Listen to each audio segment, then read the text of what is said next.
Hi everyone, welcome back to my channel. I have not done a long form video for so long. I do need to get better at them, and I am going to make a bit of like a plan to kind of upload a lot more of my endometriosis content to YouTube, because obviously like TikTok is like my main bag, and then I've been posting a lot more on Instagram. But yeah, I've been trying to like work out YouTube. So please, if you're seeing this and you actually like are interested in like women's health or endometriosis content, as well as just like a little bit of everything, please subscribe and drop me a comment of things that you would like to see. But I thought I'd do a little video because I wanted to do a bit of a Q&A, because I've had a lot of questions, and I normally do like a deep dive over on my TikTok and stuff. So I thought I'd just answer some of like my most asked questions here over on this channel. So yeah, let's get into it. A lot of people have asked me like where I'm at like in terms of my endometriosis journey, and where I'm at is I am currently waiting to see a specialist. I'm gonna put some hair oil in my hair. I'm getting my hair done tomorrow. Like literally just having it cut, but it just feels so, I don't know, so annoying. They ignore everything behind me. I literally had like a mad sort out earlier, and it looks like a bomb has gone off in here, so just completely ignore it and do not judge. What was I saying? So yeah, I'm currently just waiting on a specialist. I'm waiting to have a second surgery. I had my first laparoscopy in 2023 in the August, and then my pain come back basically like within the October November time. I've seen a specialist once, and basically then they said they was going to like look at doing like bell surgery, because they definitely think the endometriosis is around that area. I've been waiting for so long, longer than 12 months now, and they've just kind of told me I'm just like on a backlog of a waiting list.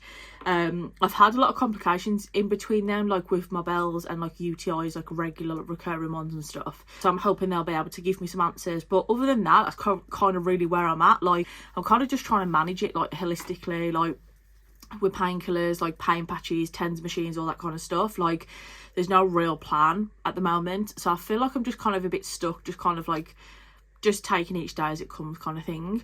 Another question I always ask is obviously like how I got referred to an endometriosis specialist. So I got referred by asking my GP if I could be referred after my regular gynecologist discharged me.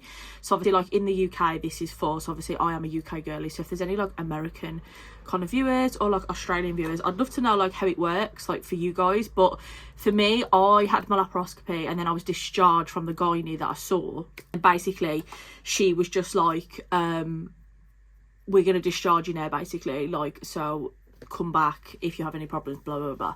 So obviously I went to the doctors and I said I'm still experiencing pain, something else has happened since my surgery. So I actually developed like a lot more pain after my surgery, and I was suffering with things like sciatica and all that kind of stuff, and I didn't know why. So I asked to be referred to a specialist. I was seen by a specialist, and honestly the specialist was amazing. Like the difference in the level of understanding and like what I got out of that appointment in comparison to a regular gynae was unreal. And they like said that they could like potentially see things on the MRI. There was like, it could be like adhesions and scar tissue that's causing the pain, so that's why they want to have a look into it further. So that was really good, that was really positive, but that was just so long ago now, so now I'm just kind of waiting. But a gynae or your GP can refer you to a specialist. You have the right to be referred to any kind of specialist in any kind of field. Basically you can like have the right to choose to pick where you get referred. You just have to ask. And I always do say to a lot of women out there, like don't forget, like if you're unhappy with the way you've been treated, or like if there's anything you're not like sure of, or you think that you know you want a second opinion, you are entitled to a second opinion, and you have the right to access that if you want to. And obviously like in the UK as well, there's something called PALS, and it's Patient Advice Liaison Service, I think it is, maybe not, I can't remember, but I feel like it's that, where you can like put a complaint in based on like any kind of care or anything that you've experienced that you don't think was fair. And I always recommend people to do that if you really do think that you've been treated unfairly, because yeah, like GPs and stuff, like they are limited to what they can do in terms of endometriosis, so that's where it all then falls onto like specialists and gynaes and all that kind of stuff as well. That's kind of like how I got referred. And other kind of questions basically is just kind of like, I suppose, like how I kind of like manage the pain daily and stuff. And I always say to people, like I have like a baseline level pain of like 3 or 4, and then that basically like intensifies, depends on the day, depends on if I'm on my period, like what time of the month and all that kind of stuff. I have got a UTI currently, so I've got some cranberry juice in here. This is my new bottle, I absolutely love it. But cranberry juice, I got some today because I actually went to the doctor's today because I had a positive home UTI test.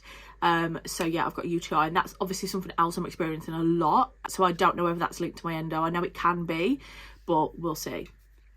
If you follow me on TikTok and Instagram and you come to my live streams and stuff, you'll get to know, like, I'll start a conversation and I'll go off on so many tangents. Like, I literally forget what I've said, or I get sidetracked. Honestly, I'm like the worst for it. I do weekly PCOS and endometriosis live streams over on TikTok, and honestly, we've got such a lovely group of girls that come and stuff, and it's so nice. But it is so funny because they all just know what I'm like now. Like, a lot of them, like, again, see, this is what I'm saying, I struggle to like finish my like sentences, and I struggle sometimes with my words, and like, it's so embarrassing, but I feel like it's just the way I am now. I just think, especially the people that actually watch me and like to hear what I have to say, I think they're just used to me. I don't know why people watch me, but anyway.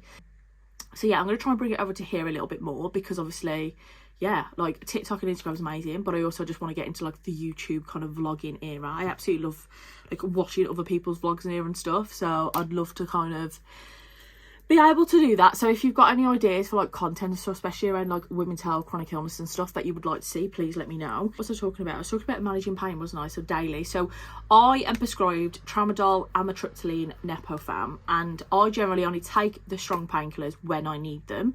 I do get a lot of pain around my ovulation, and I have like leg pain, I have like dull like shooting pains in my legs and like my hips and sciatica and all that kind of stuff.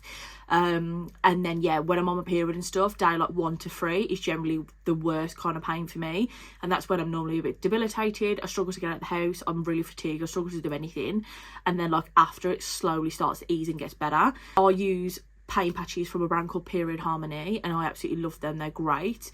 And then I use things like TENS machines and heat pads. Like, I get a lot of it off Amazon or like off TikTok shop as well. I do actually have links for everything in my bio of everything that I've used and stuff, so you can have a look if you wanted to. But yeah, I love a TENS machine. I've tried a couple, and I generally like a lot of them. Heat pads, you can get like CBD and muscle balms as well. They're really good. I find that's good for like calf pain, because leg pain is actually like quite a common symptom for endometriosis that a lot of people don't talk about. And it's definitely one of my main symptoms, as well as like severe fatigue and all that kind of stuff. So that definitely helps.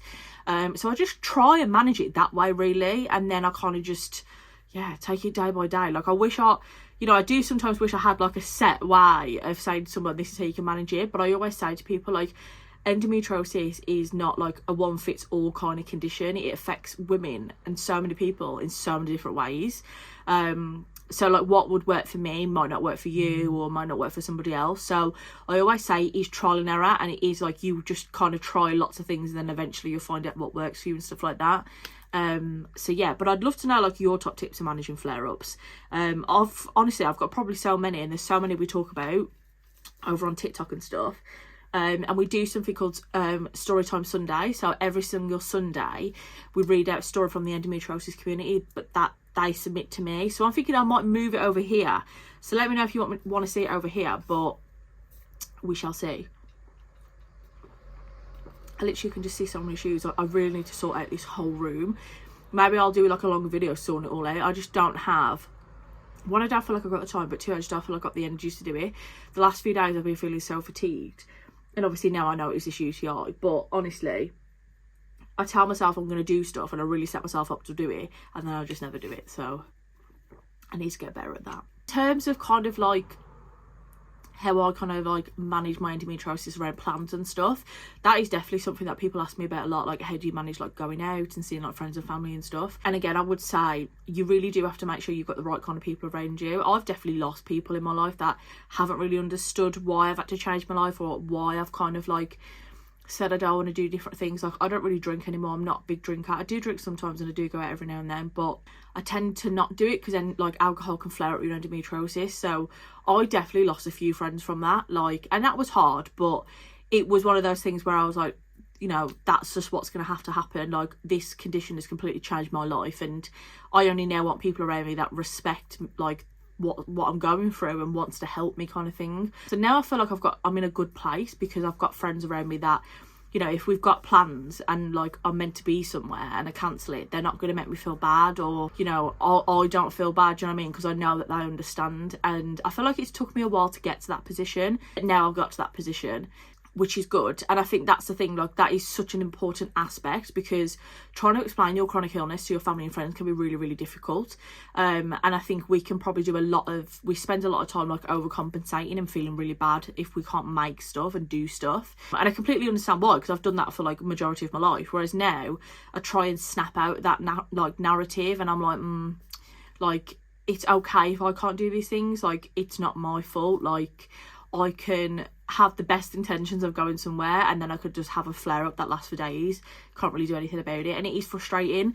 But I think like having the right people around you and stuff, that definitely helps, and it definitely helps like how I feel and then how I manage that moving forward and stuff. So yeah, that's what I would say, like you've got to have good friends and family around you. And I would say if the people you've got in your life aren't understanding and they don't want to know, then honestly, in the politest possible way, you know, you don't need them around you. You don't need any negativity. Like, it's so hard to manage endometriosis in general. And then if you've got people around you that don't understand, like, one, don't educate them. But I do really think there's some people that want to be educated and there's other people that don't want to be educated. Like, I've definitely come across people that like they just don't want to know. And I just think if that's the case, just leave it, you know, and you just move on with what you've got to do. Like, you have got far too much to worry about, let alone what they're worrying about over there. Do you know what I mean?